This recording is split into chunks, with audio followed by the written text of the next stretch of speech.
Have you ever wondered about the fundamental principles of the Islamic faith known as Aqidah? This term, originating from the Arabic language, translates roughly to creed or belief. It signifies the bedrock of the Islamic faith, a set of beliefs that every Muslim holds dear.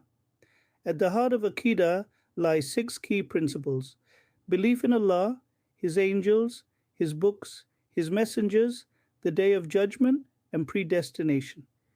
Each of these tenets carries significant weight and is interwoven into the fabric of a Muslim's daily life. First and foremost, the belief in Allah is the cornerstone of Aqidah. Allah, the one and only God, is at the center stage of this belief system. He is omnipotent, omniscient, and merciful, the creator and sustainer of the universe. Next, we believe in His angels. These celestial beings created by Allah from light have specific roles in the cosmos and carry out Allah's commands. Thirdly, Muslims believe in the divine books or revelations that Allah sent down to guide humanity. These include the Torah, the Psalms, the Gospel, and the Quran, each a beacon of wisdom and guidance. The fourth pillar is belief in His messengers. These chosen individuals, from Adam to Muhammad, peace and blessing be upon them all, were sent to deliver Allah's messages to humankind. Moving on, we believe in the Day of Judgment. This signifies the belief in life after death and the day when every individual will be held accountable for their deeds. Finally, the belief in predestination, or qadr, encapsulates the idea that everything that happens in the universe occurs according to Allah's will. These core tenets of Aqidah form the foundation upon which the entire structure of the Islamic faith rests. They are not just abstract concepts, but living beliefs that guide the actions, decisions, and lifestyle of every devout Muslim. That was a brief introduction to the core of Aqidah, a foundation upon which all other Islamic beliefs are built. Now, how does Aqidah relate to the practice of Ruqyah? In the vast expanse of Islamic teachings, Aqidah, the Islamic creed, is like the deep-rooted tree that holds all other branches of faith firmly. This tree of faith becomes a pillar of strength and assurance when it comes to the practice of Ruqyah. You see, Ruqyah is a spiritual healing practice involving recitations from the Holy Quran, invoking Allah's power and mercy to heal the afflicted. But for Ruqyah to be effective, the practitioner's faith must be unshakable. It is here that Aqidah becomes crucial. Aqidah is the bedrock of a Muslim's faith. It defines the core beliefs, the unwavering faith in Allah's oneness, the acceptance of Prophet Muhammad as his last messenger, the belief in the divine scriptures, angels, the Day of Judgment, and divine decree. Now imagine Ruqyah as a boat, sailing in the ocean of spiritual healing. Without the strong anchor of Aqidah, this boat can easily drift and get lost. When a person with strong Aqidah performs Ruqyah, they do not just recite verses. They channel their deep-rooted faith into their words, making their prayers more potent. Aqidah gives them the conviction that it's not them, but Allah, who is the ultimate healer. This conviction amplifies the healing energy of Ruqyah, making it more effective. On the other hand, without a strong Aqidah, Ruqyah might become a mere ritual, devoid of its true essence. The words may lack the power of faith, and the healing might not be as effective. In essence, the strength of one's Aqidah can directly influence the outcome of Ruqyah. So, you see, a strong Aqidah forms the backbone of successful and effective Ruqyah. It's like the unseen force that propels the practice of Ruqyah, making it not just a healing ritual, but a profound spiritual journey. But what exactly is Ruqya, you might wonder? Let's delve into this fascinating topic. At its core, Ruqya is a form of Islamic healing therapy, a spiritual remedy that has been practiced for centuries. It's not just a mere concept, but a tangible practice deeply rooted in the principles of Aqidah, the Islamic creed. Ruqya is essentially a form of supplication, a prayer recited for the purpose of healing. It's an invocation made with the intention of seeking refuge in Allah from ailments and afflictions, be they physical, psychological, or spiritual. This healing therapy embodies the essence of Tawheed, the belief in the oneness of God, a foundational pillar of Aqidah. The practice of Ruqya is not limited to a specific set of prayers. It can include verses from the Quran, specific prophetic prayers, and supplications seeking God's mercy and healing. It's a flexible practice, adaptable to the individual's needs and circumstances, and it's always performed with the utmost respect and humility. The significance of Ruqya in Islamic healing practices cannot be overstated. It's a divine tool of assistance, a beacon of hope for those suffering. It's a testament to the power of faith, a demonstration of the profound connection between spiritual belief and physical well being. Ruqya serves as a reminder that in Islam, healing is not solely a physical process, it's a spiritual journey, a path toward greater faith and connection with Allah. It's a testament to the holistic approach to health and well being in Islam, where the spiritual and physical are not separate but intrinsically interwoven aspects of human existence. The practice of Ruqya is a testament to the strength of Aqidah, to the power of belief in the oneness of God. It's a vivid example of the practical application of Aqidah, of how the principles of the Islamic creed can be applied in everyday life for the betterment of human health and well being. Thus, Ruqya is a profound Islamic healing therapy deeply rooted in the principles of Aqidah. It's a beacon of hope, a demonstration of faith, and a testament to the power of spiritual healing. What role does Aqidah play in the process of Ruqya? This question takes us down an enlightening path to understanding the essence of Islamic healing practices. Aqidah, or Islamic creed, is the bedrock of Ruqya. The belief system sets the stage for this spiritual healing process, but it does more than just lay the foundation. Aqidah is the fuel that drives Ruqya. It's the wind in its sails. Without a strong Aqidah, Ruqya would be like a ship adrift on a vast, empty ocean. You see, Ruqya is not just about reciting verses from the Quran, it's about invoking the divine power of Allah. This can only be done when one has a firm belief in Allah's oneness, Muhammad's prophethood, and the truth of the Quran. This is where Aqidah comes in. It is the unwavering belief that Allah is the ultimate healer, the one who has the power to cure all illnesses, be they physical or spiritual. But Aqidah's role doesn't stop there. It also shapes the manner in which Ruqya is performed. The belief in the divine power of Allah, the trust in His wisdom, and the acceptance of His will all dictate how one approaches Ruqya. It is Aqidah that instructs the practitioner to approach the process with humility, sincerity, and patience, knowing that healing comes in Allah's time, not ours. Moreover, Aqidah also influences the outcome of Ruqya. The stronger one's Aqidah, the more effective the healing. This is because Aqidah cultivates a sense of hope and optimism. It reinforces the belief that no matter how severe the ailment, No matter how bleak the prognosis, there is always a ray of hope, for Allah is the best of healers. In essence, Aqidah is the heart of Ruqyah. It is the spiritual compass that guides the practitioner through the process, ensuring they remain anchored in their faith, even amidst the stormiest of seas.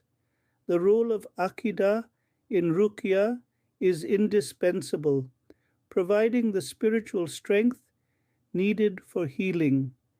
It is the beacon of light in the darkest night, the lifeline in the deepest waters, and the pillar of strength in the face of adversity. How can one ensure they have the right Aqidah for effective Ruqyah? A poignant question, indeed. The practice of Ruqyah, an Islamic healing therapy, is deeply rooted in Aqidah, the Islamic creed. However, the effectiveness of Ruqyah is not determined solely by the practitioner's knowledge or experience. It lies fundamentally in the practitioner's Aqidah. So, what constitutes the right Aqidah for effective Ruqyah? At its core, it is the unwavering belief in the omnipotence of Allah, the acceptance of His will, and the understanding that all healing ultimately comes from Him. A practitioner's Aqidah should be grounded in Tawheed, the belief in the oneness of Allah. This forms the very foundation of their actions and intentions during Ruqyah, guiding them to seek help only from Allah and attribute all success to Him. Moreover, a strong Aqidah is characterized by a deep-rooted faith in the unseen. This includes belief in the angels, the jinn, and the hereafter, elements that significantly influence the practice of Ruqyah.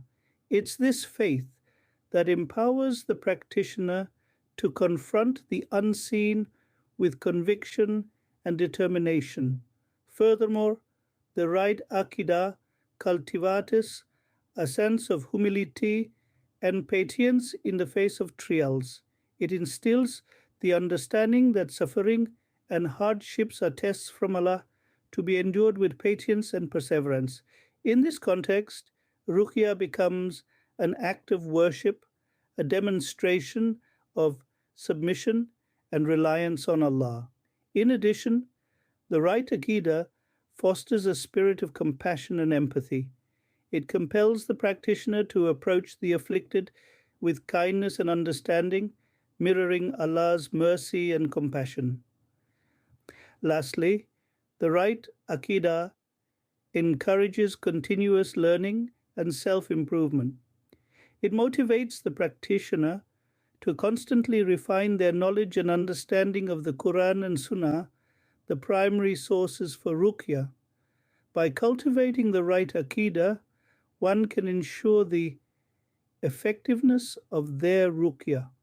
It's not just about knowing the right verses or the correct procedures. It's about embodying the right beliefs, attitudes, and values.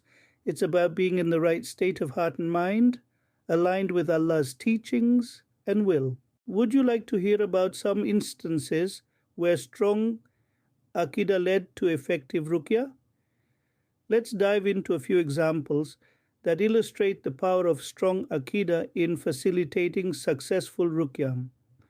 Our first example takes us to a small town in Indonesia where a woman had been experiencing persistent health issues that seemed to elude conventional medical treatments.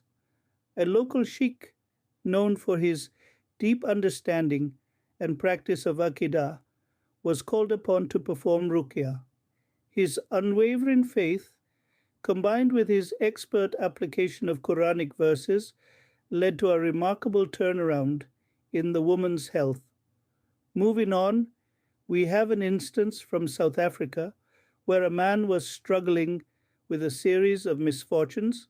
A local Islamic scholar, well versed in Aqidah, performed Ruqyah for him. The scholar's strong Aqidah allowed him to channel divine healing energies, effectively ending the man's streak of bad luck. In our third case, we travel to the heart of London. A young woman was grappling with persistent nightmares and anxiety. A respected imam, renowned for his strong Aqidah and understanding of Ruqyah, stepped in to help.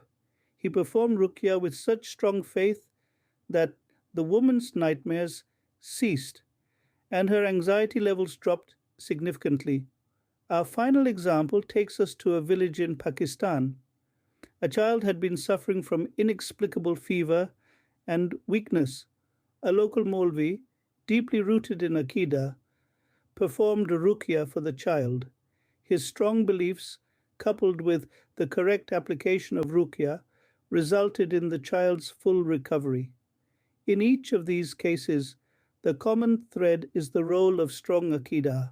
It's not just about reciting verses from the Quran, but about the deep-seated belief in the divine power of healing. It's about the conviction that Allah has the ultimate power over all affairs and that He can cure any ailment or hardship, no matter how impossible it may seem to human understanding. These cases serve as testament to the power of Aqidah in making ruqyah effective. What are some common misconceptions about ruqyah? Now, that's a question that's been floating around quite a bit. You see, ruqyah, like any other practice, is often clouded with misconceptions that can distort our understanding. Today, we're going to address some of these misconceptions using the principles of Aqidah to shed light on the truth. Firstly, there's a widespread belief that ruqyah is a form of magic or sorcery. This couldn't be further from the truth. Ruqyah is a healing therapy rooted in the Islamic faith, and it's based on the recitation of the Holy Quran, supplications from the Sunnah, and the beliefs of the Aqidah. It doesn't involve any form of black magic, sorcery, or anything that conflicts with the teachings of Islam. Another misconception is that ruqyah can cure all ailments, both physical and spiritual. While it's true that ruqyah can be an effective tool in treating various conditions, it's not a catch-all solution. Just as with any other form of therapy, its effectiveness varies from person to person and depends on the nature of the ailment. There's also a misunderstanding that ruqyah is a standalone practice. While it can be performed independently, it's often part of a more comprehensive treatment plan that includes medical treatment, counseling, and lifestyle changes. Lastly, some people believe that only a certain group of people, such as religious scholars or imams, can perform ruqyah. This is not true. Anyone with the right knowledge, understanding, and intention can perform ruqyah. It's not about the person reciting the ruqyah. It's about the faith and belief in the words being recited. These misconceptions can lead to misguided practices and expectations. It's essential to understand that ruqyah is a spiritual healing practice deeply rooted in the Islamic faith. It's not magic, it's not a cure-all, and it's not limited to a certain group of people. By understanding Aqidah, we can debunk these misconceptions and appreciate the true nature of ruqyah. Remember, knowledge is power, and with the right understanding, we can approach ruqyah with a clear mind and a pure heart. How can one prepare for ruqyah by strengthening their Aqidah? This question points us towards the heart of our discussion today. Strengthening Aqidah is a journey that requires consistent effort, commitment, and most importantly, a sincere heart. The first step in this journey is gaining knowledge. Dive deep into the ocean of Islamic teachings, learn about Tawheed and the oneness of Allah, and understand the pillars of Iman, which form the foundation of Aqidah. Knowledge is power, and in this case, it is the power to strengthen your belief system. Next, engage in regular prayer.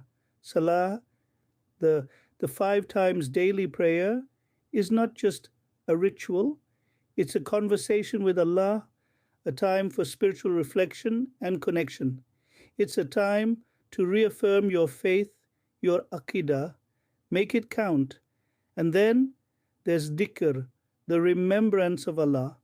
Engage in it often and let it become a habit, whether it's after Salah or in your free moments throughout the day.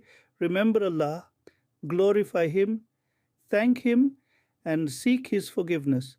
This constant remembrance is a powerful tool for strengthening Aqidah. Also, consider fasting beyond the month of Ramadan, fasting on Mondays and Thursdays, or on the white days of each lunar month is a sunnah of the Prophet Muhammad, peace and blessings be upon him. It's a spiritual exercise that not only brings health benefits, but also strengthens self-discipline and Aqidah. Finally, surround yourself with the right company. The Prophet, peace be upon him, said, "A man follows the religion of his friend." So, choose friends who are committed to their Aqidah, who will encourage you in your journey and whom you can learn from. Remember, Aqidah is not just about intellectual understanding. It's about living that understanding, internalizing it in your heart, and manifesting it in your actions. It's about having absolute trust and faith in Allah, His prophets, His books, His angels, His decree, and the day of judgment. With a strong Aqidah, one is well prepared to engage in Ruqyah. So, keep learning, keep praying, keep remembering Allah, keep fasting, and surround yourself with good company. That's how you strengthen your Aqidah. What does the future hold for Aqidah and Ruqyah? As we cast our gaze into the future, we see the potential for substantial growth and evolution in the understanding and practice of Aqidah and Ruqyah. The world is changing, and with it, our understanding of many things. This includes the Islamic creed and the therapeutic practice of Ruqyah. Advancements in technology and communication are bringing about a new era of accessibility and awareness. These developments offer the potential for a more profound understanding of Aqidah, providing the tools to delve deeper into its teachings and principles. This, in turn, could lead to a more effective, more personal practice of Ruqyah. Similarly, research into the human psyche and the mechanisms of healing continues to evolve. This progress could lead to new insights into how Ruqyah works, potentially refining its practice and making it even more effective. Imagine a time when Ruqyah is widely recognized as a valid, beneficial form of therapy, its efficacy backed by scientific study and its practice refined by a deep, nuanced understanding of Aqidah. Moreover, the future holds the promise of a more inclusive understanding of Aqidah. As the world becomes more interconnected, there's an opportunity for cultural exchange and understanding that can enrich our interpretation of Aqidah, making it more relevant and meaningful to a diverse range of believers. However, this future isn't guaranteed. It depends on our actions and attitudes today. It requires us to be open-minded, seek knowledge, and respect the inherent worth and validity of Ruqyah as a therapeutic practice. It requires us to uphold the principles of Aqidah, not just in word but in deed. So what does the future hold for Aqidah and Ruqyah? The answer lies in our hands. We have the power to shape this future, to make it a reality. And if we rise to this challenge, if we strive to deepen our understanding and broaden our horizons, then the future of Aqidah and Ruqyah is indeed bright. The future of Aqidah and Ruqyah is bright, and we look forward to seeing how these practices will evolve. In conclusion, what have we learned about the interplay of Aqidah and Ruqyah? The dance between Aqidah, the Islamic creed, and Ruqyah, an Islamic healing therapy, is profound. It's a deeply intertwined relationship, like the roots of a tree, with each feeding and supporting the other. Let's revisit the key points we've discussed throughout this video. We've explored the core of Aqidah, a belief system that forms the bedrock of a Muslim's worldview. It serves as the spiritual compass guiding us in our daily lives and in our practice of Ruqyah. We've then delved into Ruqyah, an integral part of the Islamic healing tradition. It's a practice with a rich history, a tool that, when used correctly, can bring about profound healing and relief. However, the efficacy of Ruqyah is not a standalone factor. It's intrinsically linked to the practitioner's Aqidah, their faith and understanding of the divine. We've seen how Aqidah plays a pivotal role in Ruqyah. It's not just about reciting verses and supplications. The practitioner's belief, their faith in the power of these words, and their conviction in the divine fortify the Ruqyah. It gives it strength, it lends it efficacy. We've also highlighted the importance of the right Aqidah for effective Ruqyah. The stronger one's Aqidah, the more potent the Ruqyah. There is no shortcut to this. We've shared case examples, debunked common misconceptions, and offered ways to strengthen one's Aqidah. Looking ahead, the future of Aqidah and Ruqyah remains bright. As we continue to deepen our understanding and strengthen our Aqidah, we can expect to see the power of Ruqyah unfold in even more profound ways. As we have seen, Aqidah and Ruqyah are inseparable, with Aqidah providing the spiritual foundation for successful Ruqyah. The dance continues with each step, beat, and breath, a testament to the interplay of Aqidah and Ruqyah.